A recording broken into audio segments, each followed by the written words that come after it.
Good morning and welcome to the Cairns Airport IRONMAN Cairns. It's going to be a beautiful day out there. I'm Matt Lieto, and with me today, I couldn't be more excited to bring on the five-time Ironman world champion, Craig Crowy Alexander. How's it going, Craig? I'm good, Matt. How are you? I'm excited too. This is going to be a great race. Of course, race 10 of the Ironman Pro Series. We've got a very deep field, and I'm just excited to be hanging out with you for the next 8 or 9 hours. Couldn't have a better day planned for myself. And it's Queensland is an amazing, amazing place, and Cairns at the very top of that list and places to visit in Queensland. It's gonna bring us some great sights, and obviously, as you said, some spectacular racing. A lot of the Australian and New Zealand athletes grow up doing this kind of thing, so you'll see them wading in, take a few porpoise dives, and it's important to get a great start because that front group, especially someone like Jamie Riddle, who has a lot of experience in this kind of swimming, open water swimming, He'll be lightning fast off the beach. This is why we want a local, Craig, porpoise dives. We call them dolphin dives in North America, but porpoise dives down here in Cairns, and they are really ready to go, and the gun is off, and we are underway here at the Cairns Airport Ironman Cairns. We can see, just as you said, some wading. It's a little bit shallow there to start. Some breakers coming in that we did not experience at all last year. And right away, a yellow cap off the front, a green yellow cap, that is going to be Jamie Riddle, no doubt. And not only is he, Craig, that fast once he's swimming, but he has that experience that you talk of, and we see, Australians are known for it, but obviously in South Africa, they're pretty good at it too. Just getting to the swimming portion, he got himself, 3 or 4 meters just off the bat. I think we can see, is that Josh Yarnberger in the violet cap trying to bridge up there, and he's another great swimmer. I mean, this just speaks volumes to how quick Jamie is straight off the beach. I mean, very rarely have I seen Josh Yarnberger gapped by 5 or 10 metres, a couple of 100 metres into the swim. But I love this. It shows his intention. He just wants to take this race hard, early, and I think it's good. It puts a lot of the other athletes on the back foot. I mean, he's not thinking this is a winning move, but this is part of his tactic just to really create some separation very, very early in this race. You're right, and he is, I've been able to call him now, this will be the third race calling him, and he is the best at looking over his shoulder when he's swimming, 58 second per 100 meter pace. This kid is that good that he's bilateral breathing, as you said, but he can also look over either shoulder directly behind him to see what his gap is. And whether or not he needs to do that is a different question, right? He's gauging his energy and how much more energy he wants to put in. But right now, Josh Yarnberger is actually pulling back a little bit of this gap. And I wouldn't be surprised if Jamie Riddle, I don't know that you want to, you tell me, Craig, if you're Jamie, do you want to do this whole swim by yourself? Is there a reason for you to, if you're doing the swim by yourself, it means you want to be on the bike by yourself. Jamie doesn't really want that, does he? Well, I don't know. He's pretty confident, but I think his plan here is just to get out quick, and I would imagine he's hoping that Josh and maybe Braden get across. He won't want to make it easy for them, but he certainly won't want a big group. He won't want a big group. Swimming's one of his strengths. You were right about his sighting. I mean, in the pool, we the textbook technique is to keep your head low and your hips up, but you don't have that luxury in the open water. You've got to look up the side, and your breathing patterns are a little different. We even saw him throw in a stroke of backstroke there, just checking out where everyone was, and he'll be gauging his efforts, I think, based on how he feels. But also, I mean, I don't think he'd be shocked if Josh swam up to him, and he wouldn't be against that either. I don't think he wants to go solo, as we see the women now hit the water. And as you mentioned right off the top, some great swimmers in the women's field. Lotta Wilms, who's a former competitive swimmer. Rebecca Clark, another good swimmer. Of course, Lotta last year led this race until 10 kilometres into the marathon. So I'm sure her tactic will be very similar to Jamie. Get off this beach quick and get some clear water.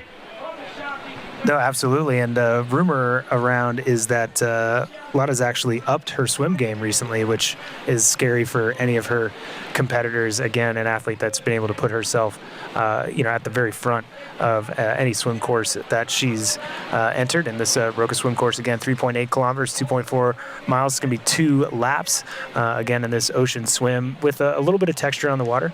But I think still A course that's going to produce some fast times with the caliber of athletes that we have. But you can see a little bit closer together as we have our first athlete taking that right-hand turn around that first buoy.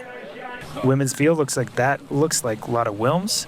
Yep, that's a lot of Wilms there leading. I think I also saw the violet cap of Rebecca Clark as well tucked in. Yeah, I think we did see Rebecca Clark up there. A lot of Wilms will be able to get, with this light, it's a little bit hard always to see the cap color, but there we go. We got some athletes looking over his shoulder. I think that is Josh Amberger maybe on the right side of the screen. Again, no, that does look like, looks like Riddle on that left in that green cap leading, and blue cap at the front of our women's race. If Matt is up there and he's hooked onto the back of that front group, that's an amazing swim. I think, I'm guessing he hasn't really spent a lot of time swimming in these conditions, this sort of choppy, open water conditions with the water just moving around, knocking you out of your rhythm. And it's definitely an acquired skill, and something that, athletes get better at the more they expose themselves to these conditions. But quite honestly, we just don't see these conditions in too many triathlons anymore. No, I think you're right. I think you made a great point that start and what, saying, how Jamie Riddle was able to get a few meters just in literally 20 meters. What that does then is it forces those chasing athletes like a Amberger and a Marquardt to really push the pace to bridge that gap. And I think that's most likely probably what happened to Braden Curry. I know you're being a little bit generous, but I'll tell you, Craig, there's 0% that is a strategy from Braden Curry to ease in. That's not Braden Curry. He's a mongrel. He'll hang on as long as he possibly can. I don't think he's anything.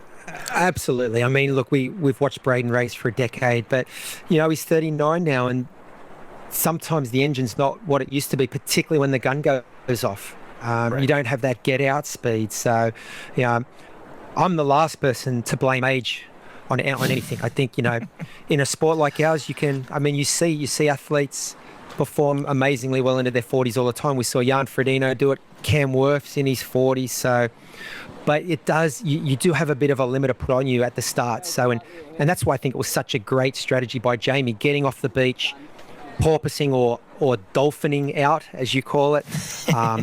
He wanted to put everyone on the back foot early, and that's a great strategy. And then he has plenty of time in this swim. It's 3.0K to settle back into a rhythm. And I think we're seeing Jamie Riddle. He's going to be the first athlete on dry land as expected, and I'm sure he's not going to waste any time getting up into T1. No, and you could see the smart line by Jamie. He went a little bit further left to get to the shore quicker, while Marquardt and Amberger just followed Marquardt to the straight swim line all the way to the arch. But first out of the water, out of that Roca swim course, is Jamie Riddle. Going as fast as he can all the way through, maintain the gap, put pressure on Matthew Marquardt and Josh Amberger, but maybe also get a little swim bonus. Let's see what Will's seeing down there in person as these athletes come through T1. And a big cheer for Jamie Riddle as he comes past, having led into T1. And let's talk it through. Helmet goes on first. And he looks like a guy who's more composed than, considering he's only doing his second full Ironman distance. Really smooth and straight out. He didn't quite know where to go there, but he's gone straight out, and he's followed by Josh Amberger, who's done this so many times before. And the pair of them have actually put a lot of time into Marquardt, who hasn't come through transition yet. So taking a lot longer in the tent. Hit it out, but he looks like he's in real trouble. This could be the end of the day, and he's very unhappy, Marquardt. Trying to get some fluid in and trying to stretch it out. It is a long day, but he's lost the lead. Anyway, we'll go back to you guys as we continue to watch this play out. Is that Hannah Berry coming to shore now? I believe so. Very hard to make out some of the athletes here, but yeah, no, I mean, I think Nick Thompson's the big one in there. He's a great bike rider. He recently finished third in a pro bike ride tour. He got in the breakaway in the criterium and was third on GC after I think it was Beck 3 Clark. Stages. Then we see Beck Clark coming into T1 here. I'm sure we'll get a visual on these ladies very soon. So Beck's had a great swim, as we would expect. She's usually first or second out of the water in all the races that she does. I'm not sure if we've missed Lotta Wilms already come through into T1. No, I think we did see, throughout that swim, we did see that there was a purple cap in front of Lotta Wilms at times. And I think that must have been Beck Clark that was there. So we see Lotta Wilms, a little bit slower turnover than we had from Beck Clark, but we could see on screen there Wahoo Element Rival first out of the water. Swim split is 52-12 for Rebecca Clark. Not unknown territory for her to be first out of the water, but right now looking at Lotta Wilms coming out of the water here in a second. We're going to see her on dry land in a second, but Will McCloy down in T1, he's going to be able to get a vision of the eyes on Beck Clark, see what she looks like. What are you seeing from, did we see Beck Clark take a big look over her shoulder? She looked comfortable, she looked calm. Is she going to go on her own? Well, it's a very good point you make, Matt, and you made the same one about Jamie Riddle going out early and then going, well, if he's going to swim on his own, he's going to end up having a ride on his own. He doesn't want to do that. And now he's got Josh Amberger with him. And as we see Lotta Wilms come out of the water, those two hopefully looking to work together, I would imagine. Some of the male pros still coming out. There's still plenty of bikes racked here. It just shows you how well these women have swum. Beck Clark coming over from Wanaka, and one of many athletes actually coming back from injury as well. There's a few. Penny Slater's another one who are dealing with injury or infection, but Beck Clark 4 months without running. But it's good to see that she's had a fantastic swim as we're going to wait for them to go through the tent. Lotta Wilms as well obviously had a fantastic swim, didn't get caught until 10 kilometres into the run last year. And here we are as we welcome Beck Clark into transition.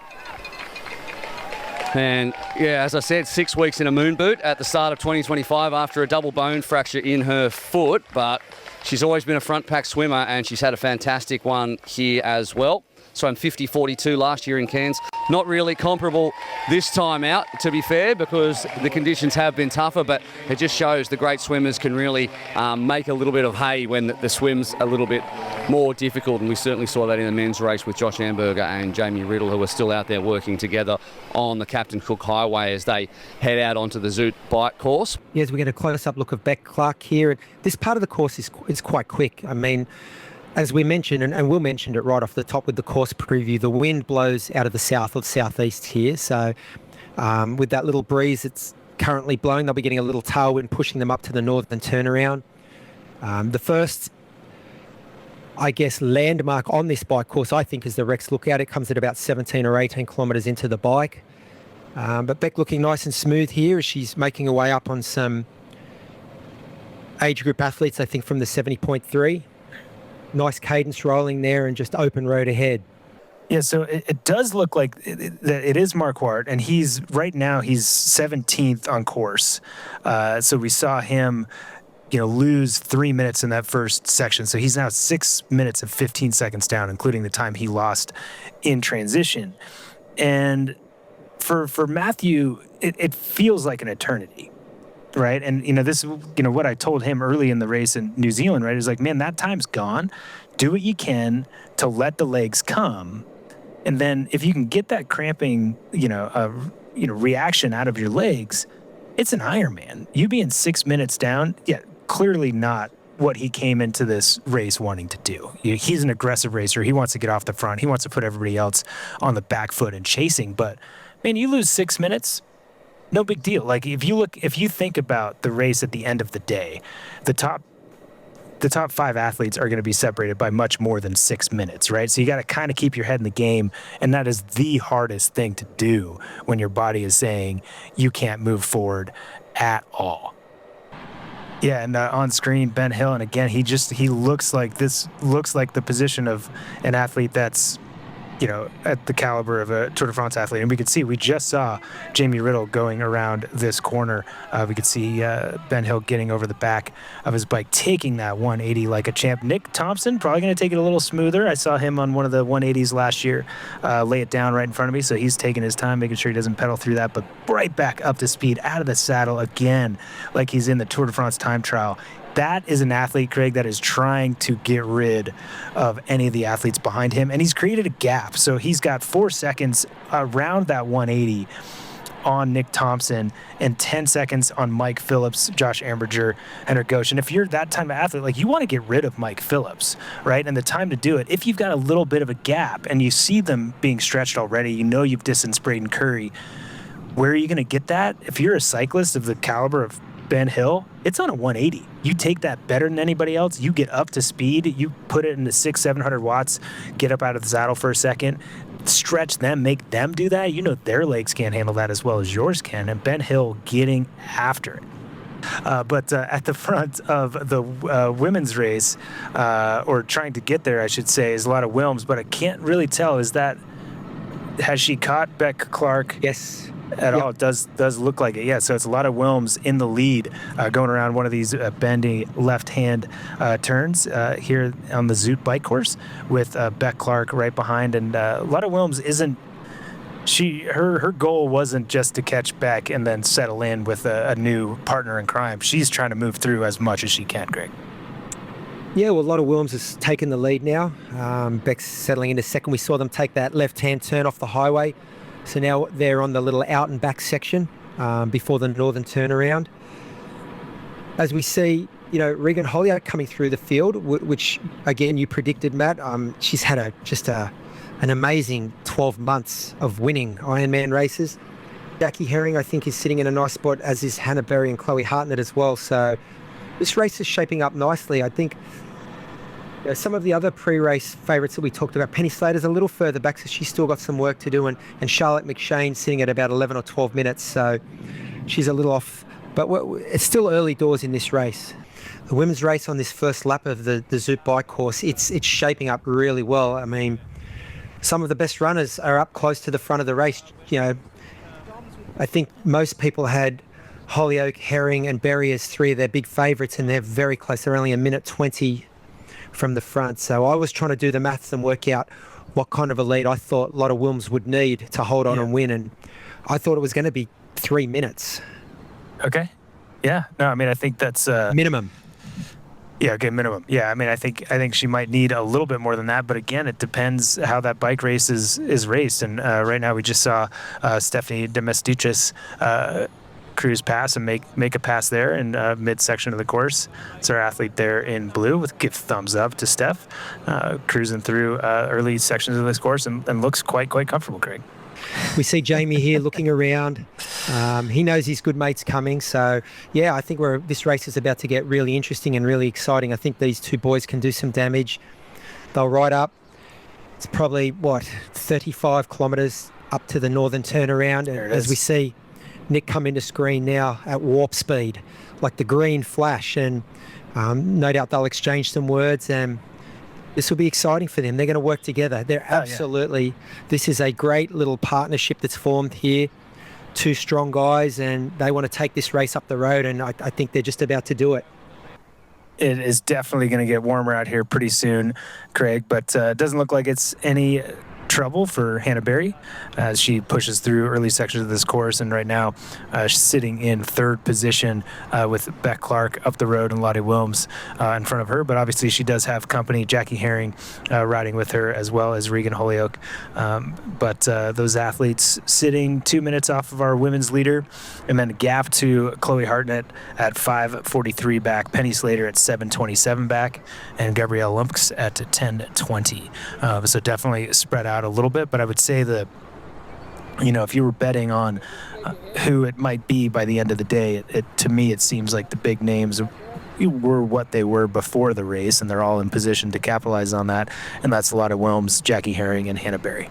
And one of the best on the planet is on the right side of the screen, and that's a lot of Wilms, who is still continuing to push the pace at the very front of this bike course now. 2 minutes and 11 seconds on the closest chaser behind, and that is Hannah Berry through 94 kilometers, with Jackie Herring just behind. Rebecca Clark also right there with Regan Holyoake in that group as well. So a lot of Wilms very comfortably in the lead, 2 minutes over this group of four that is chasing. And I don't think it bothers her at all that she's all by herself. While those athletes are kind of in a little bit more of a group dynamic, I think she likes it that way. But Nick Thompson not afraid to be up front. They both actually have, if you look at them, obviously a little bit different build, those two, but their air positions quite similar. I wonder if they've been together working on that. And on the left-hand side of the screen, there he is, the dude who is absolutely just making us all look bad and making himself look great. And, he is cruising, Craig. Like you can tell when an athlete is really just quote unquote on it, and he is leaning in to it. Like any win that's in front of this athlete, he's using it as energy, right? Like you just see him just pressing into any resistance, and he might not look as fluid as some of the other athletes that are further up front, but Matthew Marquardt is such a powerful athlete. He has so much musculature that puts him continues to help him push forward. Right now, just 25 seconds behind Josh Amberger, who was one of our early leaders in the swim, in second place for a long period of time on this course. So just 25 seconds to moving into 7th place, which again is just right behind Mike Phillips, just a few minutes behind. So Matthew Marquardt not giving up at all. On screen, Hannah Berry riding in 3rd position, just behind Jackie Herring, but Hannah also getting that nutrition. As we can see how close they are now, is at that aid station that we just saw Lottie come through. Oh, that was one of the best bottle handoffs I've ever seen. Craig, did you see the speed at what that volunteer was running to get that to Jackie? That was remarkable. I want to replay that. And then let me tell you, the volunteers down here in Australia are no joke. They are no joke. There's some classic bottle handoffs. They'll jog next to the athletes to make sure they're minimising that speed differential. It makes it a lot easier to grab the bottles. So I'm sure Jackie and all the athletes appreciate the lengths that the volunteers go to hand off those bottles, because we see a couple of horror stories too on the circuit, don't we, Matt, with bottles flying left and right at the aid stations and near collisions and near misses. But yeah, that was a pretty sweet bottle handoff. And she's not afraid to take her pole as she's moving up on Regan there. He's got a lot of bottles on hand. There we go. Safely gets that bottle back in the rear cage and is ready to get aerodynamic again and chase down Jackie Herring. So from what we're seeing on course and splits, it does look like he has, we're not seeing Jamie. We've got 10 seconds on the GPS, but just seeing maybe Jamie coming around that corner. So it looks like a little bit more than 10 now, but he's going to have wings. He's going up this riser here, looking under. That he does a good job. Jamie could learn something from Nick on how to look over that shoulder without the person behind you knowing you're looking over the shoulder. That's a definite, someone's putting in a definite effort to drop someone around them, especially a buddy, if they look back under their shoulder, under their armpit, so the athlete behind can't see it, right? He's definitely putting in a definite effort here and into that headwind section, like you said, Craig. And I think it's going to be very different when he gets off of the bike in the lead at the Cairns Ironman. He will have wings. This crowd will go absolutely bananas for this kid, and rightly so. And he's putting in the good work and the good effort on the left-hand side of the screen. Another man we've been talking about, that's Matthew Marquardt going through the aid station. He's about to bridge up to Mike Phillips. I think, can't quite see Mike. I think that's still some of our lapped athletes, but last check, he was not too far behind, just under 30 seconds behind Mike Phillips and Henrik Ghosh. So Matthew Marquardt now just around 5 minutes behind the man that we just saw on screen, Nick Thompson. I know this space well, and he's getting very close to you. And I know it's a little hard to navigate that change 10 area, so don't get, I know he's a shy man, Nick Thompson, so don't get too close. But we're excited to see what you can bring us here. And I'll tell you, he's about 150 meters from taking that left coming in to T2. And this is the fastest man on course. He's been that way most of the day, and he takes his feet off right before the dismount line, almost gets his foot out of that shoe, and he is running in flats, touching that left quad a little bit, but he's on to the red carpet, and he is off the bike. He's got one more left-hand corner, and he's going to be right at you, Will. Take us away. Yeah, here he comes. Nick just looks, well, he's dropped his bike, but he looks extremely comfortable, to be honest. Like, no stress on his face whatsoever. Managed to get straight to the M9 and go straight into the change tent with literally showing absolutely no signs of the fatigue of putting 180 kilometres in his leg. With 42.2 kilometres to go. Nick, how you feeling, mate? Pretty cool, pretty cool. And that's exactly what we want to hear. He heads straight back out, makes sure he gets as much water as he can. It's just a tick under 24 degrees Celsius here. No wind to speak of whatsoever. So we'll get hot out on this very flat 6 kilometre loop where they do 4 laps, but they will be buoyed by so much crowd support. I know you guys have mentioned this. It's so fantastic to see how people line the course. And especially for a guy like Nick who, I mean, you only have to go to the YouTube comment section to see how much support he's got. He has some funny friends in there right now who are mentioning him over and over, but he'll be a big, well-backed athlete in terms of the fan support out here over the next 42 kilometres as Ben Hill, who's had such a fantastic ride, has come in. He is an Uber biker, as you say, Matt, and he's just had a little bit of an issue there, but he's managed to save that well. Hands the bike off, but nobody wants to take it. There we go. He heads in this way. Thanks so much, Will. Great stuff down there. We just saw Matthew Marquardt come off the bike as well. 3:27 behind our leader, just a minute and 12 seconds behind Ben Hill, who we just saw. A remarkable performance.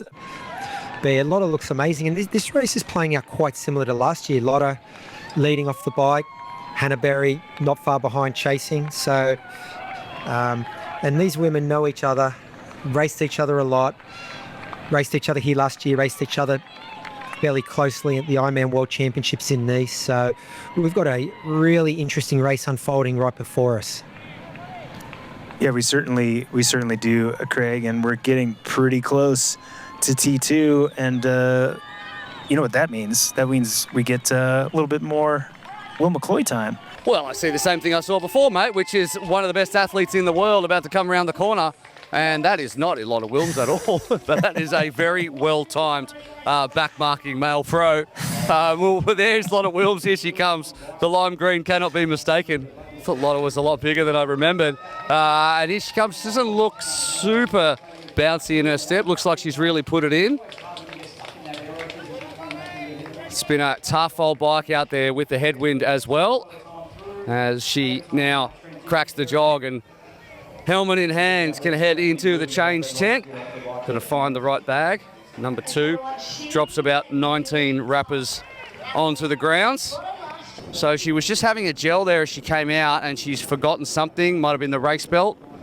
So we'll wait and see how much time that's going to take out of her. Every second extremely crucial as she's worked so hard, but here she comes back out. This looks like there's she's got some questions to ask there of the officials. The body language, Nick up on the toes, sprightly, Nick moving through, back in that cadence straight away. You know, it's totally... She's lost her bag, so the Ironman officials are racing to go and pick up her bag, and she has stopped.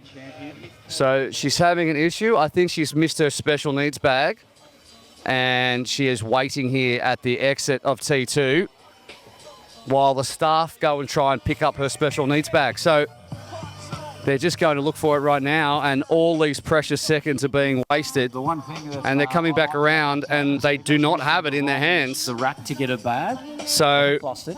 Was in control. Okay. They picked it up now. Go in, and that's just a mark of a true professional. And as we can see that they're picking up the bag, and she's going back in to the change tent. So it looks like we're going to have a change in our women's lead as Hannah Berry is the second to come in. She hasn't come in yet, but she's going to be very surprised to see Lotta Wilms, who she's been trying to chase down all day. So I think it was, I'm trying to get confirmation, she didn't have her watch, so she's going back to get a watch, and she's got a watch on. Okay, you got it. All right, you can tell the time. Carry on. There you go. Gone back for the watch. So everything's okay. Take a beat, but there's probably 2 minutes lost there. So I'm sure if she had a time over again, she might have run off without the watch. But here you go. Well, anything can happen in Ironman racing, Matt. Yeah, he's doing awesome out there, holding on. So let's go back a little bit further into our men's race to see kind of where things are moving. And second fastest runner on course, Henrik? Braden Curry. Okay. Further down, yeah. So he's now moved into 7th place, 15 minutes down. So he's a little bit back. Mike Phillips doesn't look like he's necessarily at this point on a super fast run at 11 minutes back. But we're going to go down to Will McCloy, who is at an aid station. We can see the bikes coming, which means we're going to see Ben Hill in just a second. And we also see actually a lot of our lead female who's still in the lead after that little mishap with her watch. Has gotten back into her stride, and she's got the watch on, and she looks happy, and she smiles for the camera and gives us a thumbs up, which is excellent. So she is back into it. So little mishap there. I mean, I know you guys spoke a little bit about, you know, where her intuition at or is where her mind's at. Well, now she looks like she's settled back into it. And not far behind, though, Hannah Berry. So she saw 1:45 go out of that lead, and the reigning champion now is starting to hunt Lotte Wilms, the 35-year-old Dutch woman, ahead of her. So Berry, can she go back-to-back here at the race in Paradise? That's the question in the women's race. And now we're going to look back again, and I think I'm seeing that there is just about no gap now between our 2nd place and our 3rd place. Ben Hill, former pro cyclist, an Australian from Canberra, who's held on to 2nd place, is about to be hunted down and, in fact, nearly passed right in front of us by Matthew Marquardt. Put that T1 cramps behind you, sir, from the USA. He's about to head into 2nd position. He gets the high five, and the Aussie and the American head steaming back down into town. How good was that? We were just right on the spot, Matt. That was awesome. Jackie Herring, at this point has run 2 7K 40 seconds faster than Hannah Berry and 1 minute and 20 seconds faster than Lotte Wilms at just 19 seconds behind now. So 19 seconds separates our podium. That's going to be probably quicker here. We're going to have 2 or 3 of these athletes running together at some point. So right now we see Hannah Berry is that shadow just hunting, just sitting right over the shoulder of Lotte Wilms. Amazing moment that we have here. Jackie Herring getting up on the shoulder of our women. Lotte Wilms in 2nd place. Hannah Berry in 1st place. You could literally, Craig, throw a blanket over our women's podium right now, and this is awesome. Absolutely what we came for here today. Jackie Herring, pre-race favorite for sure. We knew had the running pedigree, getting up on the shoulder of these 2 women. No words exchanged at all, Craig. No one looking any direction. Jackie Herring not quite taking the lead. It is a little bit narrow here in sections of this course. So Jackie Herring happy to kind of sit in the draft there a little bit. Hannah Berry looks over the shoulder. No big moves being made here, but kind of, Craig, as we saw on the bike ride, when we had that chase group, they all kind of knew that the fight was going to happen later, so there was patience involved. And I think right now, these 3 women are thinking, okay, we're all together, but this isn't where the race happens, right? And I say that Jackie Herring gets to the front and pushes the pace, stretches it out. Surprising to see that Hannah Berry actually at the back of this group now, least able to respond quickly. And Jackie Herring, 100%, Craig, putting an effort in on now has a gap on Lotte Wilms, spreading it out. And Jackie Herring saying, thanks for coming. It's time for me to go on my own run. Nice running with you. See you ladies later. We saw Matthew Marquardt he's a man on fire right now. He went charging past Nick right before the end of that 3rd lap, and didn't look like Nick could respond. So, I mean, we've got a lap to go. We're up for an really exciting last 6.2 or 10.5 kilometres, 6.2 miles or 10.5 kilometres. Matthew Marquardt does not look like he's slowing down. And that is Jackie Herring. She's leading, looking over her shoulder, but not taking her foot off that gas pedal at all. You can see, Craig, the distance seems to be, getting to her a little bit as it does. I see a little bit of fatigue on the face, but ain't no thing for Jackie Herring. I think she's on it. Yeah, well, we heard Will describe Hannah Berry as metronomic, and she is metronomic. She will hold pace, Hannah. So again, just like we saw in the men's race, the ball is firmly in Jackie Herring's court right now. She needs to hold pace, and she seems to be doing that. That lead is sort of out over 2 minutes and holding steady right there now as we see Matthew Marquardt heading towards the north end of the course. He's probably got, I want to say, about 6 kilometres left to run. And in fact, that's what the graphic says as well. So he's 20 to 24 minutes away from the win. He's opened that lead out to a minute on Nick Thompson. And yeah, he just looks full of running. You can see his left hand. You talked about that earlier on, Matt. Every runner's got little telltale signs or little idiosyncrasies in their technique. And whatever Matthew's doing right now is working a treat. It's very effective. And his just fight back has been amazing today. Amazing to watch, you know, for those of us who have watched this sport for a long time, and you've watched a lot of these races up close, Matt, you don't often see a comeback like this. And let's give a shout out to Jamie Riddle. He's turned his fortunes around. He seems to be locked in a podium battle with Henrik Gosch. He's got about 50 seconds on Henrik. They're battling for that final spot on the podium with, you know, still 6 or 7 kilometres left to run. He is just punishing himself, and you know, and maybe it was like, I'm going to punish myself to this turnaround and make sure I got enough time on Nick. He looks up the road to see how far Nick is, and I guarantee you he's going to be chewing on it all the way to the finish line. But this kid is he's something special for sure, and just running on the fumes of those cramps all day is just remarkable. Yeah, well, he's on the homeward run now. 4 kilometres to go. About 2.5 miles for those who use Imperial, and I love the suffering here. I love it. You can see what it means to him. He's digging deep. All these athletes, they're fighting their own battles out there, and they're all digging deep. But yeah, this is the suffering that it takes to win some of these races. So he's but as I said before, this is a sweet pain when you know you're going to get a payoff for all the suffering. Often you go through this suffering and you don't get a nice $18,000 paycheck, a Kona qualification, and 5,000 Ironman Pro Series points. So there's a big payoff coming at the end of this suffering, so it's all worth it. And he's still ticking along nicely. Doesn't matter what his face is saying or what his arm courage is doing. Look at the turnover. He's still on it.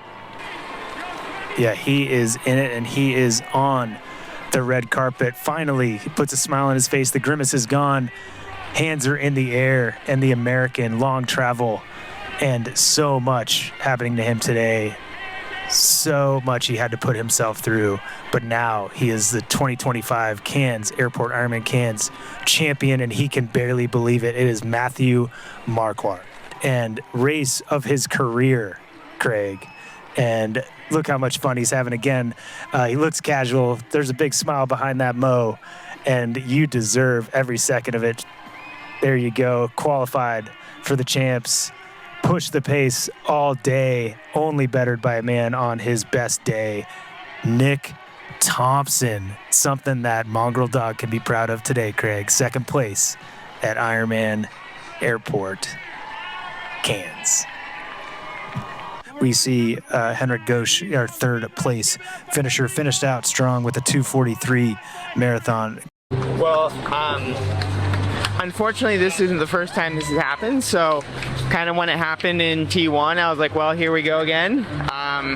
Time to just do my own race from the back of the race and see what happens. And so, you know, it was certainly, there were times where I certainly considered quitting because, you know, like you lose so much time. I lost, I don't know, 8 to 10 minutes in the first couple of minutes on the bike, and you know, you want to race and you want to be competitive, and so, you know, it's just like, oh, here we go again. It's gonna be a really tough day, but also at the same time, I didn't want to quit because that's what Ironman's all about, and age groupers don't quit, and I don't want to quit either. And so I was like, you know what, I'm just gonna do my own race and let's see what happens. And so kind of on the bike, I was just like, you know what, here, my race plan is gonna stay the same. Like once the legs loosen up, we're gonna hit my power and do the race that I wanted to do. And that was really, you know, kind of, I wouldn't say taking it easy, but like riding well the first 110K and then really pushing that last 70K because I knew that was going to be in a headwind, and I knew that's when people were hurting. And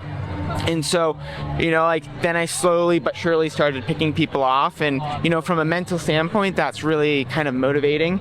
And then kind of coming into T2, it's like, well, okay, I think I was in third at that point, and it was like, okay, like let's see what can happen. You never really know, kind of coming off a bike like that, like am my legs going to be there or not? And thankfully they were. It was really smooth the first 2 laps, and I knew that kind of that first 1 or 2 laps, like that's not where you win the race. The race is won on lap 3, and so I really kind of put in a really good dig on lap 3 to kind of catch Nick, and then after that it's just last 40 minutes, push as hard as you can and get to the finish line. Top 10, Craig. Ben Hamilton rounding out the top 10. Braden Curry, not on a great day for him, feeling a little sick, in 9th place. Jared Osborne 8th. Mike Phillips 7th, solid day for him. Benjamin Hill, getting him a lot of Pro Series points, going to move him up in 6th place. And then we saw Matt Hansen with big run. Don't go anywhere, because I think these podium positions, especially 2nd and 3rd, they're certainly not settled just yet. No, they certainly aren't. And yeah, I mean, I think Jackie is holding quite well. She's still running a low 240 pace, and if she keeps on that, certainly nobody from behind is going to be able to catch her unless something crazy happens. But yeah, as we move through 4th and 5th place, we have Regan Holyoke running at 12:15 back, and now just at 12:23 back is Penny Slater. So Penny Slater is on the move. Yeah, very impressive. Very impressive pacing by these top women, and no surprise the crowd are getting right into it. Matt, the Aussies and the Kiwis, plenty of Kiwis here too. We love a great race, and we're a rowdy bunch.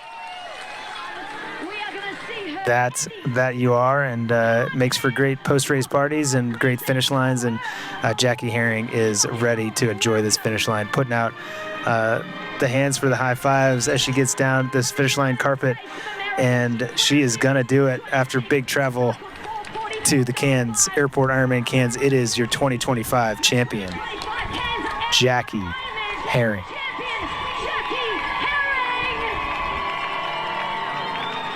How good. Well done, Jackie Herring. What a race. Brings it home with a 2:56 marathon. Yeah, she loves this finish line straightaway. She's enjoyed it to a win here last year, and a big smile on her face. I think she's got to be stoked with that performance, consistent all day, and just bettered by a supreme Jackie Herring, which you can't be too sad about that. And your 2nd place at the Cairns Airport IRONMAN Cairns, Hannah Berry. I think that might be actually Hannah Berry's PR for the marathon distance, so can't complain too much about that. But a lot of Wilms, consistent all day, and so consistent in the late stages of the run. Your 3rd place finisher, a lot of Wilms.